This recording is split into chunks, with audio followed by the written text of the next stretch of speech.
Saya ingin ke Pak Toto. Pak Toto, Pak Luhut mengatakan dari awal diterima proyek ini, pakai istilah Pak Luhut ya, sudah busuk katanya begitu. Lalu kemudian kata Pak Luhut lagi bahwa China sudah setuju untuk restrukturisasi utang. Itu kira-kira benar akan seperti diharapkan Pak Antoni tadi, akan diturunkan begitu rupa atau seperti apa? Ya, menurut saya mungkin ini kita harus kembalikan dulu kepada apa istilahnya ya, aspek legal terkait dengan soal proyek ini sebetulnya. Yeah. Jangan lupa bahwa ada Undang-Undang Kereta Api ya, Undang-Undang 23 tahun 2007. Bilangnya gini sebetulnya, ada dua lembaga yang harus menyelenggarakan kegiatan perkereta-apian. Satu lembaga yang menyelenggarakan atau badan usaha khusus infrastruktur, satu lagi badan usaha operator kereta api. Keretanya? Kereta Api Indonesia, KAI itu operatornya. Oh. Tapi badan layanan infrastruktur kereta apinya belum ada. Oke. Jadi yang kemudian terjadi adalah beban infrastruktur pembangunan WUS, kemudian itu ditaruh aja di tempatnya Kereta Api Indonesia. Sebagai operator dan sebagai operator kereta. Infrastruktur juga akhirnya. Infrastruktur, ya. Padahal di mana-mana common practice-nya yang namanya infrastruktur kereta itu tanggung jawab negara. Di mana-mana tuh maksudnya di luar Indonesia? Ya, benchmark di luar negeri lah, dimanapun. Yeah. Hampir sebagian besar itu infrastruktur kereta api itu ya jadi bebannya negara. Bukan BUMN-nya? BUMN itu sebagai operatornya.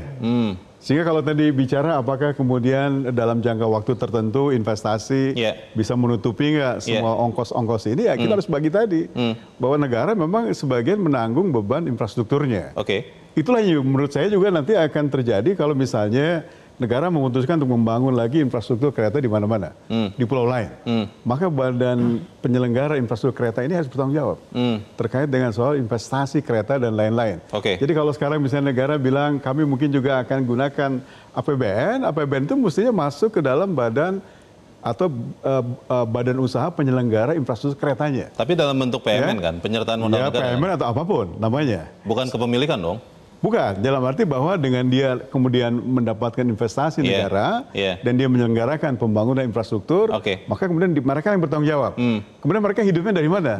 Kan nanti dalam hidupnya itu mereka juga bisa menerapkan tarif. Tapi pertanyaan tadi saya belum dijawab oleh Mas Toto. Kira-kira China Development Bank itu mau menurunkan bunga yang sudah dia naikkan, disepakati tentunya, atau tetap akan bertahan karena merugikan dong? Kalau menurut saya sih kan udah terjadi nih, kita udah bicara misalnya negosiasi, renegosiasi, tenornya sudah dipanjangkan. Jadi 60 tahun. Jadi 60 dari 45. Ya kan? Kemudian juga tingkat suku bunga katanya yang bagian terkait dengan soal cost overrun-nya juga masih akan dibicarakan lagi. Untuk kemudian bisa diturunkan katanya. Ya saya kira ini bagian dari deal-deal yang menurut saya mestinya semua pihak akan berbicara dalam konsep win-win lah ya. Kan ini sifatnya juga lebih jangka panjang. Kepentingan Cina di Indonesia juga banyak.